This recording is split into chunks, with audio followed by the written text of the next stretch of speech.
Alright, so today we're going to talk about Chapter 11. We're going to go over baseline vital signs, monitoring devices, and taking a patient's history. Alright, we're going to learn how to gather patient information. Vital signs, we already know how to take vital signs. Talk about some monitoring equipment, preparing to take the patient's history, and actually taking the history. Alright, Chuck rubs his chest, trying to relieve the discomfort he feels as there are two EMTs walking toward him. Hi, I'm Bill, says the taller of the two. This is Dawn. We're EMTs. We're here to help what seems to be the problem today. What kind of information is going to be important for Bill and Yolanda? Wait, I thought her name was Dawn. It was. And why does it matter that he's tall? That's what I can't figure out. Maybe that's the problem. What information is going to be important for the two EMTs in deciding what's wrong with Mr. McMahon? If he has a history with heart problems. Okay. Do we know what exactly happened to him? Okay. What procedures and equipment will they use to obtain this information? Talking to him, seeing survey. Okay. Alright, patient assessment is a skill you must provide every patient. Okay, it's probably your most important skill. You always want to be aware of feelings such as anxiety or embarrassment that a patient may experience during an assessment. You want to continually reassure the patient and respect their dignity. Okay.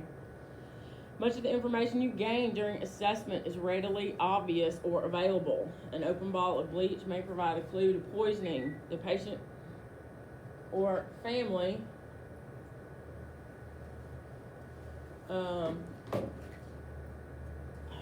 patient or family member may tell you the chief complaint. For example, I can't catch my breath, or I hurt my leg when I fell. The fact that the patient is answering questions clearly may tell you that they are alert, have an open airway, and are breathing adequately, and they also have a pulse. Okay? So getting a patient's history is kind of like being a detective, right? You have to ask the right questions to get the answers that you need. Collectively reading and interpreting the vital signs significantly affects the success of pre-hospital emergency care and the critical information you provide the hospital staff. Taking two or more sets of vital signs and comparing them will reveal changes in the patient's condition and may indicate how effectively you are managing the patient's injury or illness, or if the patient is deteriorating. Okay, so these are our vital signs: respiration, pulse, skin, color, temp, condition, pupils, blood pressure, pulse ox. All right, we always take at least two sets of vital signs. You have a baseline set, and let's say you're going a mile down the road, you're going to have an ending set. You're going to have a set that you take when you first come in contact, and then you're going to have a set that you take when you get to the facility. Okay, if you're going 3 hours down the road, you're going to take vital signs depending on the patient's stability.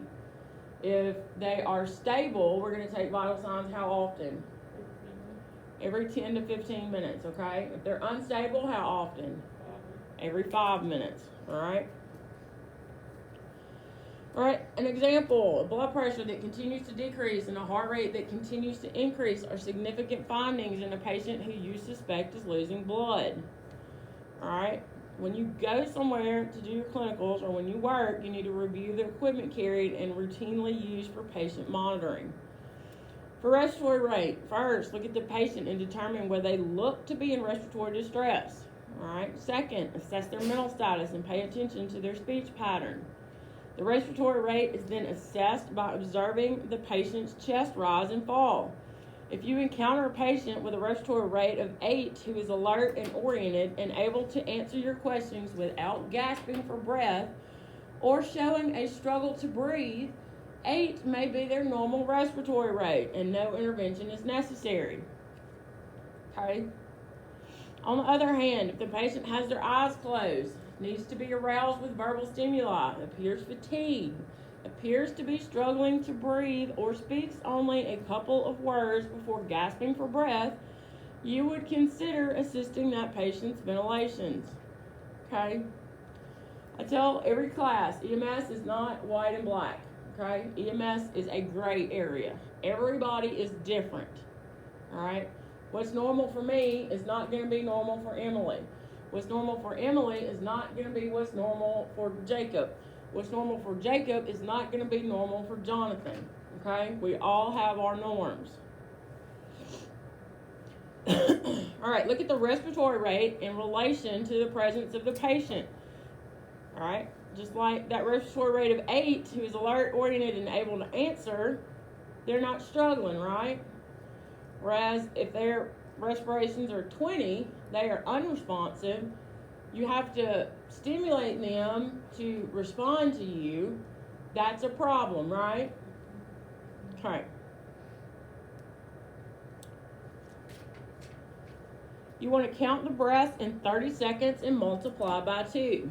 A breath is 1 inhalation and 1 exhalation. All right. Also keep in mind that the resting respiratory rate of elderly is typically higher with an average of 20 breaths per minute. All right. You need to know these, the normal respiratory rates. I believe we wrote all these down in chapter 9. That is why we wrote all these down in chapter 9. Okay. If the patient knows you're counting, it can actually influence their rate. Instead, pretend to check the pulse and cross the patient's arm over their lower chest while counting respirations. What other things can affect if they know that you're doing something? You think their heart rate's going to be affected? Is their blood pressure going to be affected? Okay. Yep. 9 times out of 10, when I take somebody's blood pressure, especially with the monitor, I don't sit the monitor towards them where they can see it, okay? Because the higher it goes on their arm, the more it squeezes, the higher that blood pressure goes. If they're sitting there looking at it, that's what they're concentrating on, okay? Determining quality of respirations or breathing is as important as determining the rate. All right, it tells you the volume of air moving in and out of the lungs with each breath, the volume per minute, and how well it is moving. If either the respiratory rate or tidal volume is found to be inadequate, then the patient's respiratory status is inadequate and positive pressure ventilation must be initiated. All right, we've already talked about how to assess, all right. You have respiratory quality as well. You have normal, shallow, labored, and noisy. What do y'all think when somebody would say they have noisy respirations? Stridor, wheezing, crackles, rails, all that stuff. Anything that's not normal, okay? All right, an abnormal regular pattern is in a patient with altered mental status is a serious concern. Abnormal respiratory patterns include Cheyne-Stokes respirations.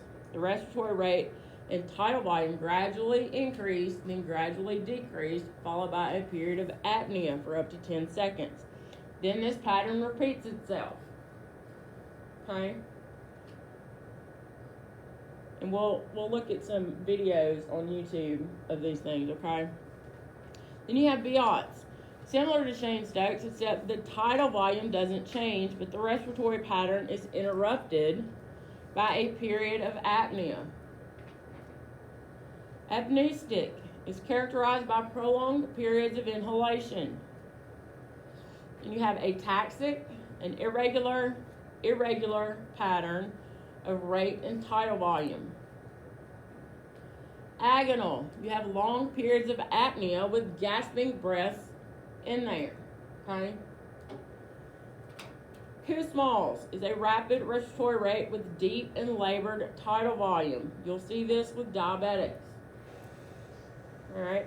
Central neurologic hyperventilation is a sustained, deep, rapid respiratory rate of at least 25 breaths per minute with a regular pattern, okay? All right, let's look at some of these on YouTube. What's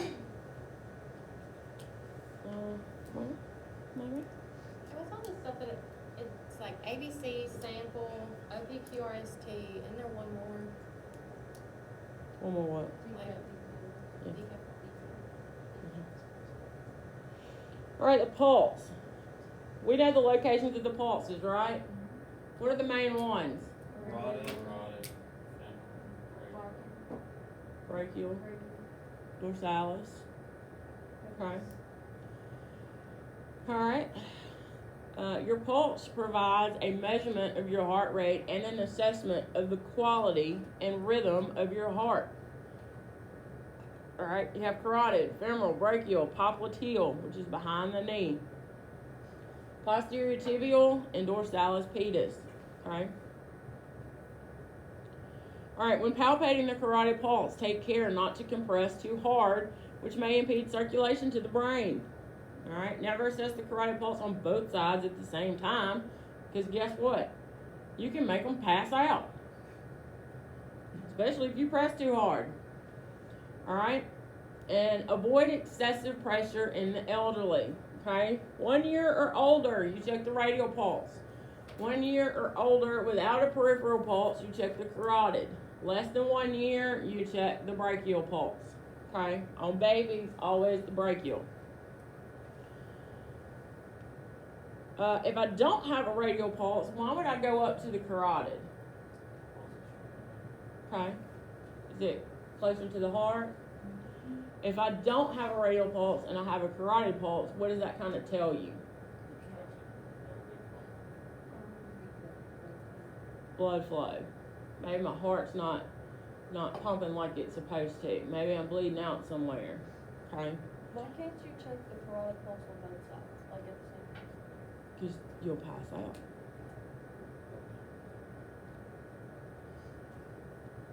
Alright, there's babies. Says the carotid pulse.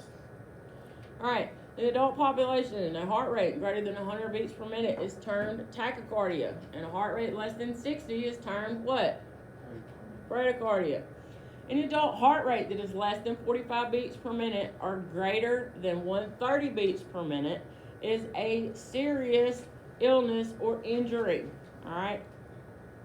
A heart rate of less than 100 in neonates, this is just neonates, is neonatal bradycardia.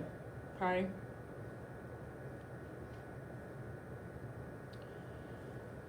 The heart rate must be considered in relation to the patient's presentation and assessment findings. Alright? A heart rate that falls within the limits of 61 to 100 could be considered abnormal for some patients, whereas a heart rate falling outside of these limits could be considered normal. Alright? So, if a 25-year-old guy, he runs marathons, he's about as big as my pinky, he's just a rail, okay? You expect his heart rate to be higher or lower than normal? Lower, okay? I would not be surprised to see his heart rate in the 40s or 50s, alright? That's normal for him. So keep that in mind, okay? Alright, here's your normal pulse rates from adult all the way to neonate. You need to know that. Alright, take the pulse rate. We already been over this. You count the beats in 30-second period, multiply by 2. Or you can count for 15 and multiply by 4. Okay? Does everybody understand that? That's why you need a watch with a second hand on it. Or a, second hand. Okay? Alright, pulse quality. Strong, weak, regular, or irregular. Alright? Somebody has a weak pulse. What does that kind of maybe tell you? Okay, low blood pressure. Maybe their heart's not pumping. It's good. Shock. Shock would be one. Okay. What about if they have an irregular pulse? Okay, irregular heartbeat, known as AFib. You need to know if that's new or not new. Okay. Alright, there's a table in your book that you can go over, okay? Alright, your skin. You want to assess for appearance and condition of the skin, looking for color, temp, condition, and capillary refill. What is a normal capillary refill? Less than 2 seconds. And what does that tell us? That we are perfusing. Okay? What could the skin color tell us? Oxygen, lack of blood flow. Okay? Exposure to the cold. Somebody's been studying. Damn, Hunter. Alright, what about temperature?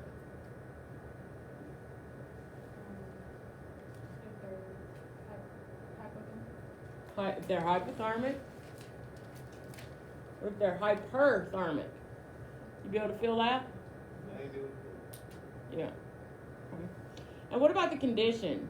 What do we mean when we say condition? Is your skin normally warm, dry, or is it pale, cool, and clammy? Y'all know what clammy means? Like sweaty? Yeah. The best way for me to describe it, It's like a stickiness to the skin, isn't it? yeah, it's like being outside in Louisiana heat all day, and you get that, like, almost film on your skin. Like, when you come back and sit inside the air conditioner, you get that film. Y'all know what I'm And talking you about. like Y'all from stick to Louisiana. everything you touch. Yeah. All right. We says cat refill on babies and stuff in their hands. Okay. Skin is normally pink. All right. Blue or gray color can indicate cyanosis. What is pallor? Paleness or pallor. This may be a sign of extreme vasoconstriction, blood loss, or both. May indicate shock, hypoperfusion, heart attack, fright, anemia, fainting, emotional distress. Pale, cool, clammy skin may be an early sign of inadequate oxygenation, hypoxia, hypoxemia. Blue-gray color or cyanosis indicates poor perfusion, poor oxygenation. Often appears in the fingertips and around the mouth. As is your first indication. Okay. Red color or flushing. Okay. This may be a sign of heat exposure, peripheral vasodilation. A very late finding in carbon monoxide poisoning. Okay. So if you go to somebody that is suspected of carbon monoxide poisoning and they have this cherry glow to their skin, their pulse ox is usually going to be reading 100%, okay? Because all that pulse ox does is pick up if something is bound to the hemoglobin. It doesn't pick up whether it's oxygen, carbon monoxide, or anything else. It just knows that something is bound to it. What? You okay? Yeah. You sure? I thought you hit me or something like No, I took my earbuds off and laid them down. Oh, well, I thought something hit my leg. But I didn't see Well, anything. probably so may have kicked you. I didn't want to seem crazy because I didn't see anything, so I was keeping it to myself. You didn't want to seem crazy. Really? Pretty sure it's a little too late for that, sister.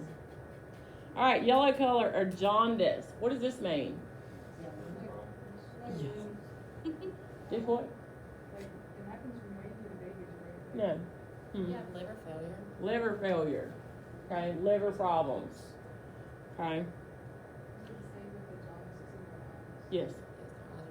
Yes. Your eyes, skin. Yeah. It'll be a noticeable difference.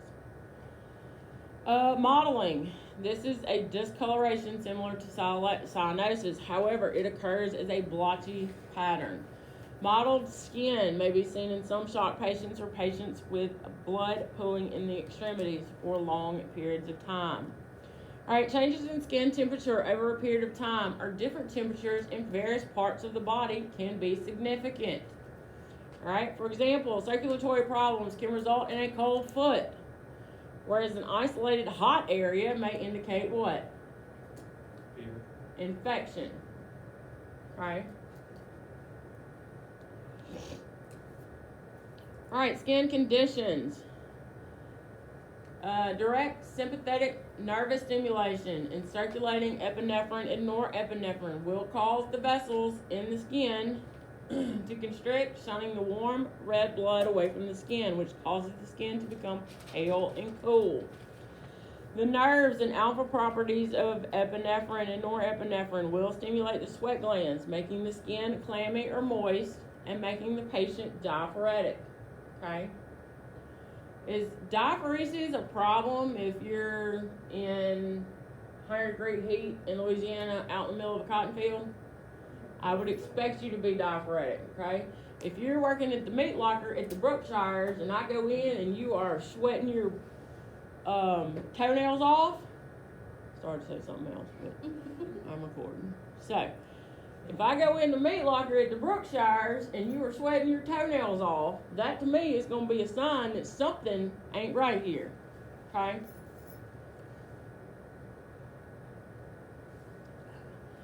And cap refill. It's usually 4 seconds in the elderly, less than 2 in males and kids. And sometimes, apparently, us females can be hard-headed and take an extra second or 2. Right. There is a table in your book that explains all these once again. All right, pupils. What do you think your pupils can tell us? You have brain damage. You're on drugs, you got brain damage. They say the eyes are the windows to the soul, okay? So your pupils can actually tell you a lot, all right? Pupils that are dilated or large may indicate the use of certain drugs, including LSD, amphetamines. You will also see this if you give atropine to somebody, okay? That's a drug that we as ALS providers carry, not y'all, but me. And we do use it for bradycardia and stuff, all right? Also, cocaine can make your pupils real big and dilated. Pupils that are constricted or small, we'll call these pinpoints sometimes, may indicate a central nervous system disorder. The use of what? What kind of illegal drugs? Speed. Narcotics. Speed is upper. Narcotics are downers.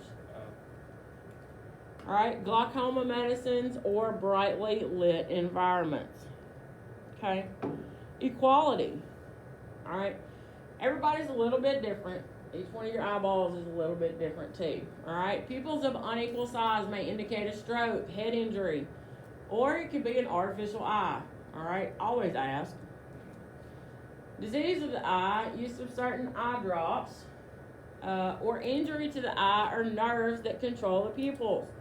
Some people normally have unequal pupils, okay? This is normal. However, the pupil remains reactive to light and the size difference is not great, all right? Can also be due to congenital defect, an ophthalmic injury, all right? Reactivity refers to the pupillary change in size in response to light shined in the eye. That's why we carry pen lights, all right? The pupils, which are normally mid-sized, constrict when light is shined in them, okay? The pupils dilate when shade or a dark environment, all right? Why do y'all think that is? It allows more light to pass through. More light to pass through. Fantastic. All right, pupils that remain mid-sized may indicate cranial nerve damage, all right? So, up top, you have that pinpoint pupils, all right? You're going to see this mainly with neurologic stuff and narcotic overdoses, all right? This is going to be your heroin, stuff like that. Dilated, this is what you're going to see on the PCP, LSD, cocaine. And then unequal pupils, that's some other kind of neurologic disorder and possibly a stroke. Yeah, that's for nystagmus. No, they're just looking at when you're intoxicated, your eyeballs will kind of twitch a little bit. That's what they're looking for. It's called nystagmus. Right. Here's your table for pupils. All right, blood pressure. When the left ventricle of the heart contracts, it ejects blood into the aorta and through the arteries of the body. The pressure that is exerted on the walls of the artery by the blood flowing through them is referred to as the blood pressure. The blood pressure normally includes 2 readings. You have a top number, which is what? Systolic. You have a bottom number, which is what? And it is measured in what units? Millimeters of mercury. Fantastic. I think I have to sneeze. Alright, here's your table 11.7 for normal blood pressures in adults, children, and infants. You can also refer to your cards that you made in chapter 9. Alright, blood pressures vary widely for different patients. A normal systolic blood pressure in an adult is less than 120 milligrams of mercury. A normal diastolic pressure is less than 80. Quick guidelines to determine whether the systolic blood pressure falls within a normal range. Okay. Adult. In the adult patient at rest, normal systolic is 120 or less. A systolic between 121 and 139 would be considered prehypertension. Systolic greater than 140 is considered hypertension. All right. The normal adult diastolic is 80 or less. All right, anything 81 to 89 is considered prehypertension. Anything greater than 90 is considered diastolic hypertension. All right, there's also kids older than 10, kids 1 to 10, and infants 1 to 12 months. As an example, if the patient's blood pressure is 124 over 80, all right, the pulse pressure is going to be what? We talked about this earlier in cardiology. How do you determine the pulse pressure? Subtract. Okay, 124 minus 80 is 44. If the pulse pressure is less than 25% of the systolic blood pressure, it would be considered a narrow pulse pressure. The pulse pressure is greater than 50% of the systolic blood pressure, it would be considered a widened pulse pressure. Okay. A low blood pressure indicates that there is not enough pressure in the arteries to keep organs supplied with an adequate amount of oxygen. All right, in adult patients, a systolic blood pressure less than 90 is typically considered to be what? Low, or they are hypotensive. Although this is somewhat variable and should be considered in the context of the patient's condition.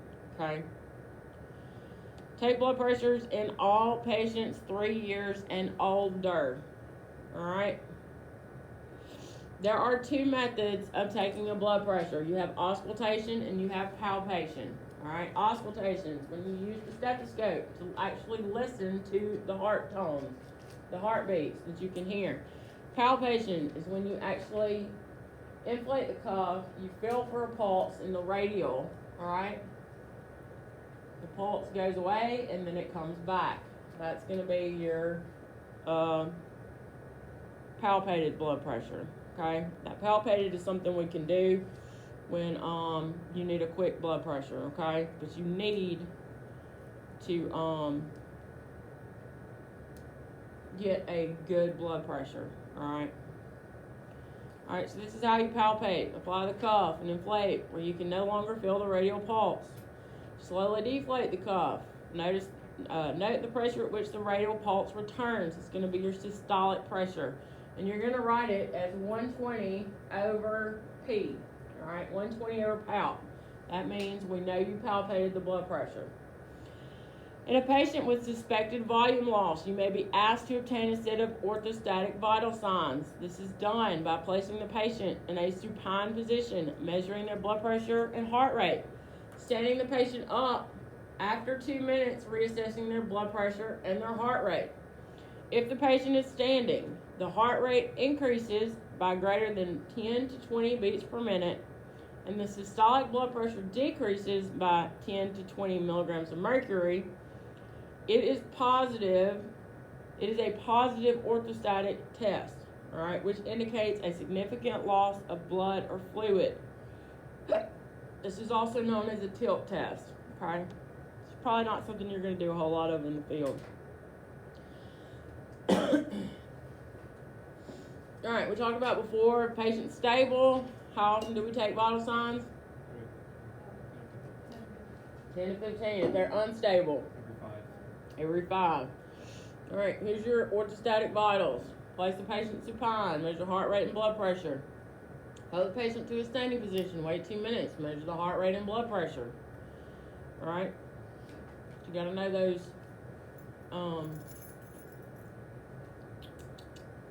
numbers, okay? Pulse ox is a method of measuring oxygen saturation levels in the blood. The device is used to measure the level of hemoglobin saturated with oxygen. Because it is used to determine the patient's oxygenation status, it should be applied early in the assessment, preferably in the primary assessment. Okay? An SpO2 of 97 is normal, 97 to 100. Alright? This is kind of old school right here. Okay? We usually try to keep it 94 to 98, 99. Usually 94 to 98. Less than 94 indicates hypoxia. Less than 90 is severe hypoxia. Alright, so how to do a pulse ox. You stick it on their finger. There's a little diagram on it that tells you which side is up, which side is down. Alright, every one of them's different. That's what one looks like. Here's a finger pulse ox. It looks like the one from my Zoll. And then I have one of these that I carry with me. Okay? Gives you the heart rate, and it also gives you the pulse ox. Okay?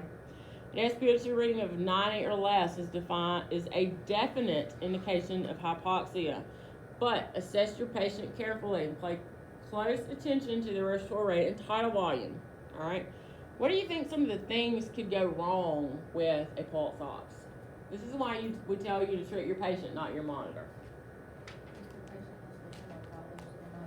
Fingernail polish. What else? The item itself could be damaged in any way without your medicine. Okay. Get a bad read. It is another age. Like it won't know. I don't know. That doesn't make sense. I don't know. I was trying. You're on Like, the you don't right know if path. they're a kid or an adult. No, it's not gonna be able to pick that up, but you're on the right path. Older people generally have what? What happens to their fingers? They lose circulation, so their fingers become what? Cold. Okay? If you have somebody with cold fingers, this is not gonna pick up very well. Okay? So let's say I had somebody, let's say it was me, and I was sitting here, I don't have my fake fingernails on, and it's just a typical day. I'm sitting here chilling with y'all. You come up, you put a pulse ox on me. I'm sitting up talking in full sentences. My pulse ox reads 79. Do you think that's going to be a true reading? Okay. Alright, let's say I'm sitting here. I have fingernail polish on. I'm blue around the mouth. Alright. My fingertips are blue. And you come up and put a pulse ox on me and it says 97%. Do you think that's going to be a true reading? No. It's not. Okay? You see how these can throw a machine off. Alright? So can you take the pulse ox on fake fingernails? Yeah. I wouldn't trust it, but you can do it. When it comes to that, you need to look at what your patient looks like. That's why we say treat the patient, not the monitor. Okay?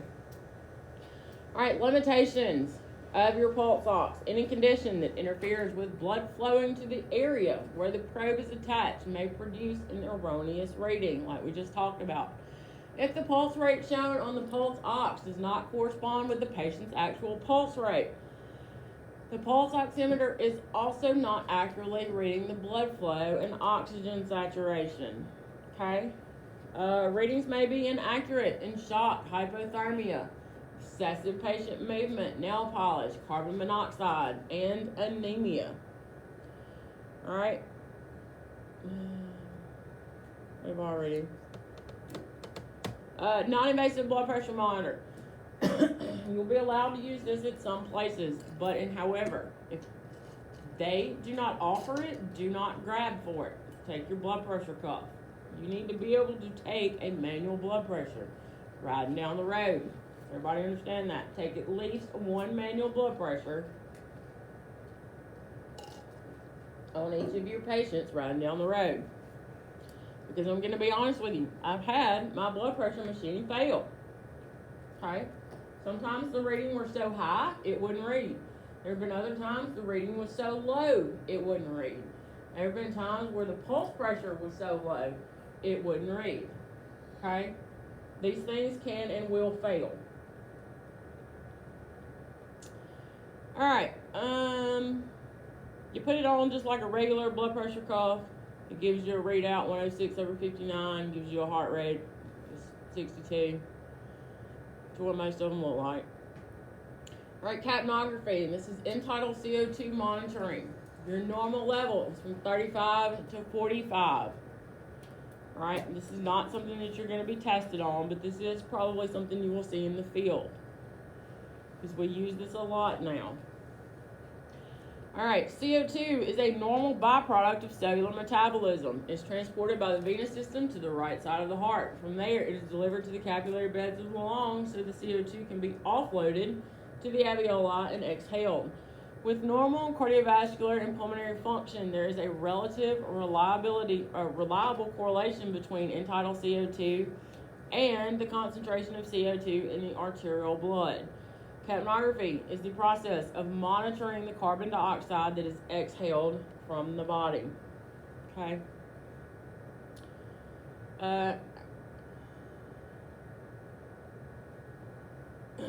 Alright, reasons for end-tidal CO2 changes. Readings will decrease during hyperventilation. Okay? Readings will increase during hypoventilation. Why do you think it's going to increase during hypoventilation? You're not getting as much oxygen, right? Alright, and the same is, or the opposite for hyper, okay? You're not allowing that process to take place, alright?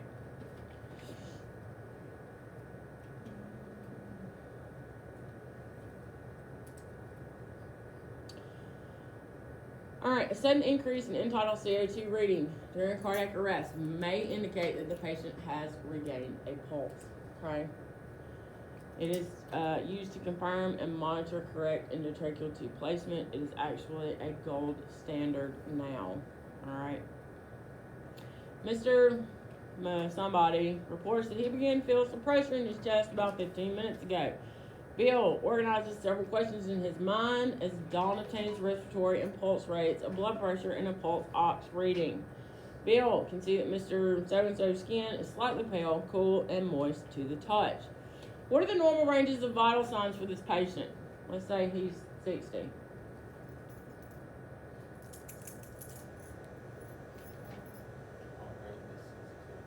Okay. Blood pressure. Okay. Respiratory. 220. Pulse ox. Okay.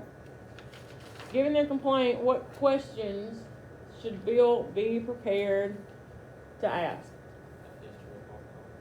History. When did it start? What was he doing? All those are good answers. When arriving on scene, you will frequently encounter patients and family members who are frightened, injured, anxious, or in shock.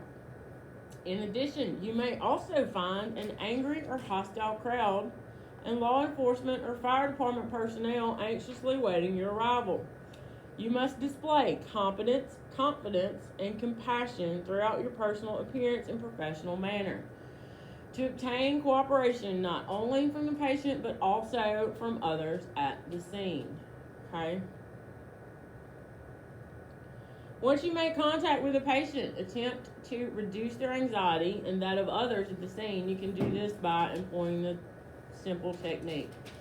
As quickly as possible, bring order to the environment. Ask that televisions or radios be turned down. Dogs be removed from the area in which you are working and children be supervised by family members, police officers, or other responders. Okay?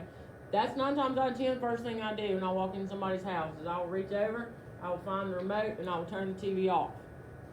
Okay? Alright, introduce yourself. Ask the patient's name. Address older individuals formally as Mr. or Miss to avoid any implications of disrespect. If you have the time, alright, you can ask, what would you like for me to call you? I'm just going to be real honest. I've been in EMS for 20 years. I've run on all kinds of people, okay? You can tell me what your name is, but 5 minutes from now, I'm not going to remember it. So, even though this is not what's supposed to happen, I call them sweetie, darling, honey, sugar plums, whatever, okay? Now, if it's a regular and I've run them 18 times, I remember their name. Usually, I remember their address more than their name. All right? Your body position and posture are forms of nonverbal communication. Position yourself at a comfortable level in relation to the patient. If the eye levels are equal, so is the authority. If you're standing over a patient, you are in a dominant position of authority and control. This may be uncomfortable for the patient and may set the wrong tone at the scene. Okay? As much as possible, maintain eye contact when talking with the patient to help establish rapport. The scene of an emergency is stressful. The patient, family members, and bystanders may not be at their best. They may seem quarrelsome, petty, rude, or hostile. As a professional, you must resist yielding to the same stresses. I got complained on one time because I had a 16-year-old girl that had a UTI. She said her back hurt, and we tried to get the stretcher in the house. There was too much stuff in the living room, and there was so much stuff in the living room, there was entirely too much stuff in the hallway. And I asked her politely, hey darling, if we help you, can I help you out to the stretcher? I got in trouble because I made her walk. Really, you should make her clean her damn house. Be glad you didn't do that.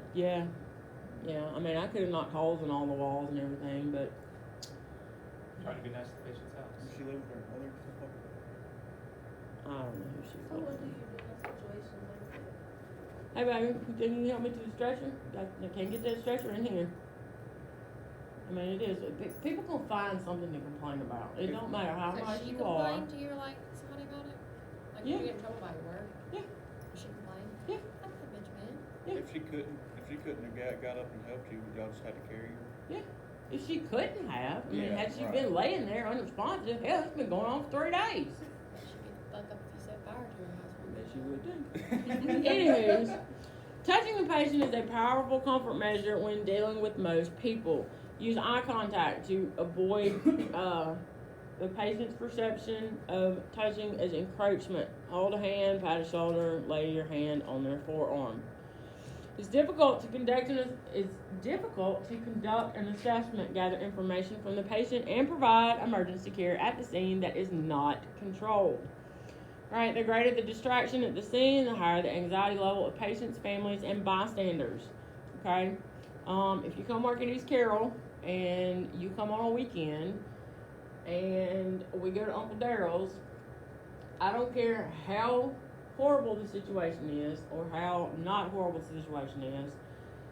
Me and Suzanne are gonna get that patient. We're gonna get them in the truck, and I may not do the first damn thing to them while we go down the block somewhere. Okay? There's crowds of people, and about one police officer. So if something happens, do you think that one police officer is gonna be able to help me and Suzanne if we in the back getting our asses whooped? They're not. Okay? They're not. Remember that sweet little drunk man we picked up and he kept telling me how pretty and sexy and adorable I was? Yeah, I remember that. That's good fun. I still dream about him. Yeah, that was a good time. It's important to recognize when a scene cannot be adequately controlled. It may be impossible to gain scene control when the crowd is extremely hostile. Family is emotionally charged or upset. Threats are being made towards you, or the scene is unstable because of the risk of fire, explosion, or other hazards. You must consider your own safety when working in an uncontrolled environment. Okay? Information gained in the history is as important in most medical cases as the information determined through the physical exam. The history typically begins with determining the chief complaint. The chief complaint is the reason why the EMS crew was called to the scene. You will continue with obtaining information about the present illness, significant past medical history, and the current health status of the patient. The information gathered may provide direction for the physical exam. Often, the history and physical exam are conducted concurrently depending on the resources at the scene and the condition of the patient. Once the chief complaint is obtained, you'll proceed with a history of the illness. It is more detailed than just the chief complaint. Okay, you're going to get associated signs and symptoms. Other components include demographic information, health status, past medical history, blah, blah, blah. All right, date. Be sure to document the correct date and time. Half the time, I don't know what the correct date is. Most of the time, I don't know what the correct time is. All right, you need to know what medicines they are taking. If they are allergic to any medicines or foods, okay? If you're allergic to shrimp, what does that also mean you're allergic to? Shellfish. Fish. Is it the iodine in the? Iodine, okay? When you get a CT, sometimes they will give you iodine, all right? If you're allergic to shrimp, you cannot have that contrast.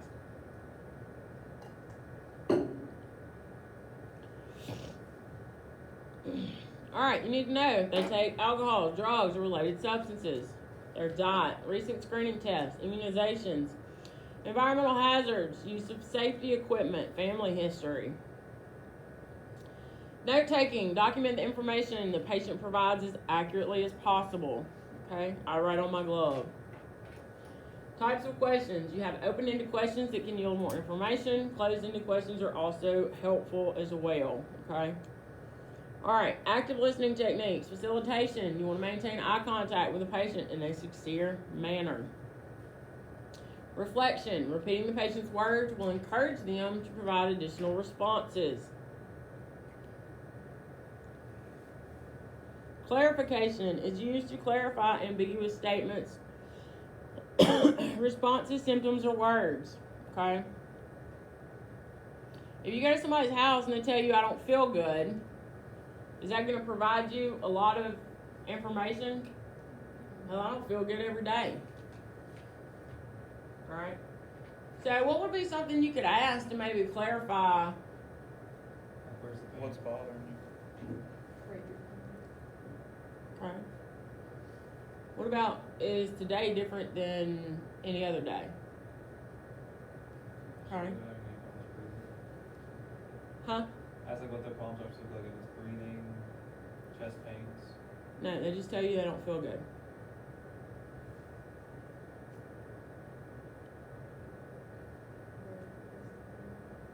They don't hurt. Can you tell me what's going on and why you don't feel good? They just don't feel good.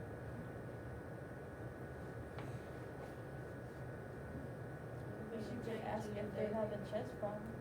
No. Can you please just go? I just don't feel good. We're just gonna bring you to the hospital. I'm just gonna charge you $6,000. I don't know. Have you had a change in your diet? Have you changed something? When's the last time you pooped?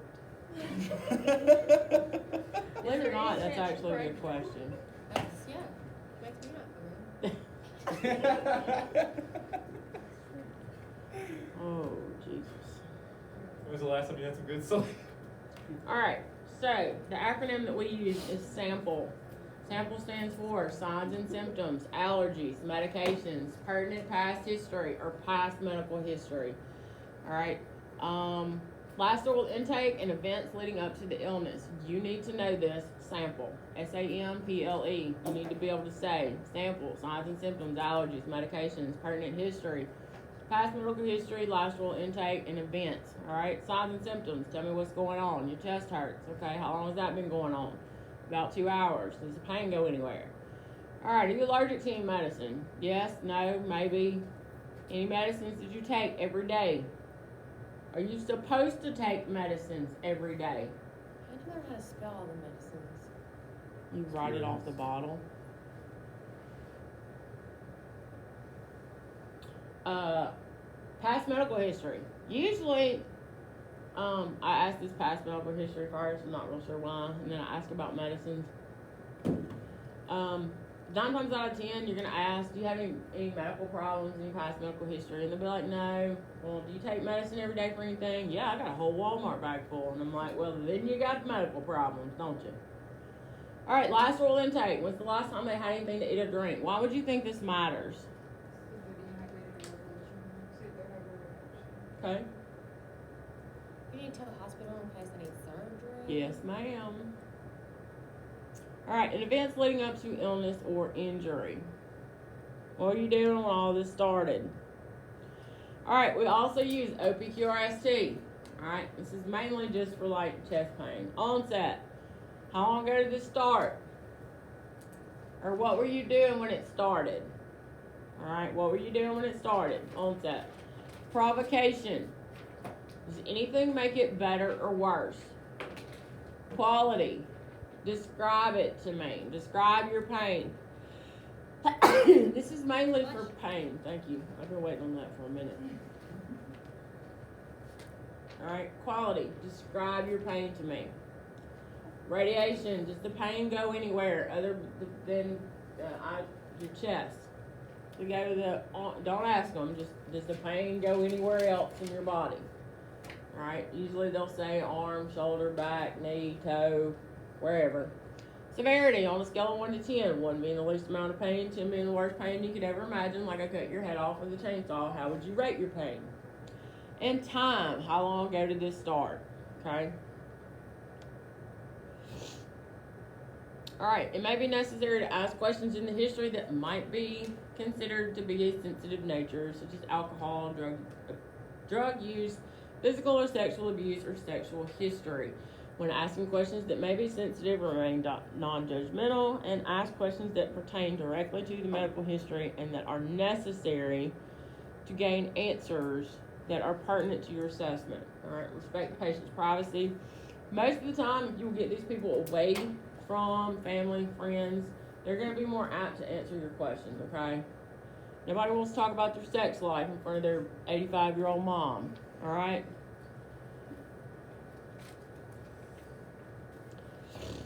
Alright, typically as you become more experienced and build a solid technique for history taking, the challenge becomes easier to manage. Silence can be uncomfortable, but it allows for both you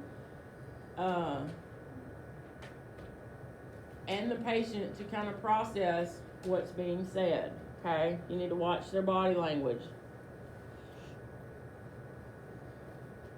Overly talkative patients. Some patients continue to talk and do not allow you to give time to ask questions. Give your patient a free rein for a period of time to talk and express themselves.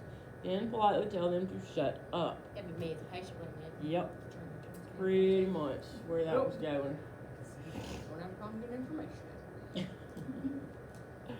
Alright, crying patients, intoxicated, angry, anxious patients with multiple symptoms. Alright, depressed, confusing behavior, history, limited intelligence, language barrier, hearing impairment, pediatric patients, and elderly patients. Okay. Bill learns that Mr. So-and-so's chest discomfort started 15 minutes ago while he was working on his computer.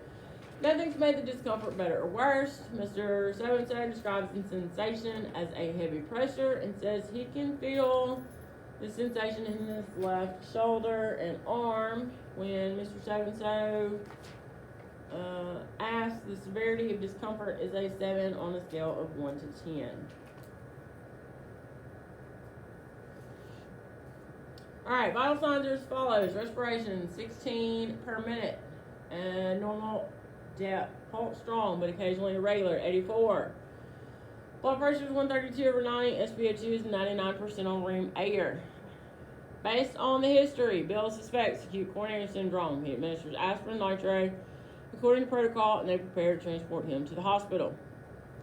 Alright, anybody have any questions? Yes, no, maybe?